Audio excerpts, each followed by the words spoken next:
আজকের এই ভর্তার রেসিপি দেখলে যদি কারো খাইতে ইচ্ছা করে তাইলে কিন্তু আমার একদমই দোষ নাই। তো আসসালামু আলাইকুম, নিশ্চয়ই আল্লাহর রহমতে সবাই ভালো আছেন।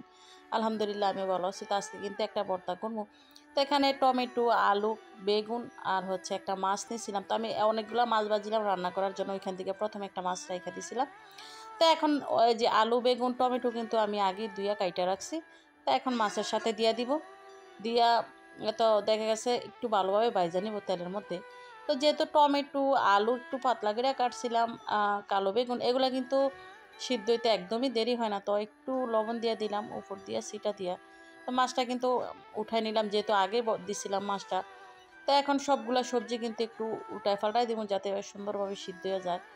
তো আসলে এই ভর্তাটা যে এত মজা হয়, আসলে আপনারা যদি না খান একদমই বুঝতে পারবেন না ভর্তাটা কতটা টেস্টি হয়।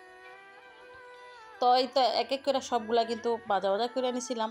তো এখন উঠাই নেব। আসলে ভর্তা কিন্তু সবাই আমরা পছন্দ করি, তবে অনেকে আছে যে ভর্তা বানাইতে চান। আসলে আমারও তেমন একটা ভালো লাগতো না, আমার কিন্তু অনেক ঝামেলা লাগতো।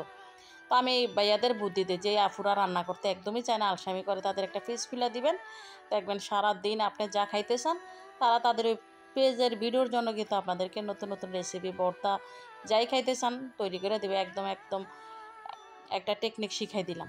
তো আমি কিন্তু একদম সবগুলা ভাজাভুজি করে নিয়েছিলাম। তো এখানে কিন্তু 4টা পোড়ামরিচ দিছিলাম, আর 4টা শুকনা মরিচ আর কি টাইলা নিলাম, আর 4টা দিছিলাম কাঁচা মরিচ।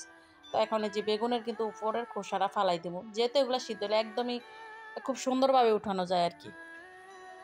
তো কালো বেগুন আর টমেটোর এই ভর্তাটা সাথে আলু দিলে আসলে অনেক মজা হয়। আর যেহেতু এখন শীতকাল আইতাছে, আসলে শীতের মধ্যে কিন্তু এই সবজির বিভিন্ন রান্না, শুটকি, সবজি এগুলো আমার খুব ভালো লাগে। মানে শীত আসতেছে এই কারণে খুব মানে মনটা একটু ভালো লাগতেছে। অনেক রকমের সবজি পাওয়া যায়, অনেক রকমের বাজি, তারপরে সবজি, শুটকি অনেকভাবে খাওয়া যায়।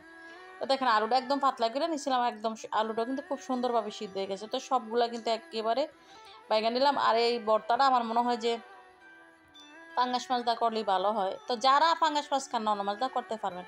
পাঙ্গাস মাছের তো কাটা নাই, এই কারণে বাঁচতে খুব সুবিধা হয় আর কি। তো এই যে কাটাটা ফালাই দিয়ে একদম সব কিছু একসাথে করে এখন কিন্তু ভালোভাবে মাখাই নিব। তো আসলে আমার মনে হয় যে ভর্তা পছন্দ করে এমন মানুষ খুব কম আছে। যেই কোনো সময় কিন্তু আসলে যেই কোনো ভর্তা খাইতে ইচ্ছা করলে আমি চেষ্টা করি সাথে সাথে খাওয়ার জন্য, কারণ ভর্তা কিন্তু আমার অনেক প্রিয় একটা খাবার। তো এর সাথে কিন্তু কাঁচা পেঁয়াজ দিয়ে দিলাম, আর হচ্ছে এখানে ধনেপাতা কাটা ছিল ওগুলো দিয়ে দিলাম। তো ভালোভাবে মাখাই নিলাম ভর্তাটা। তো আসলে আপনাদের যদি খুব খাইতে ইচ্ছা করে অবশ্যই খাইবেন, আর আমার কিছু বললেন না, আর নয়তো আমার বাড়িতে চলে আসবেন, আমি অবশ্যই আপনাদেরকে বানাইয়া খাওয়াবো। তো দেখেন আমার কিন্তু ভর্তা বানানো শেষ। তো একদিন ট্রাই করবেন, অনেক মজার একটা ভর্তা।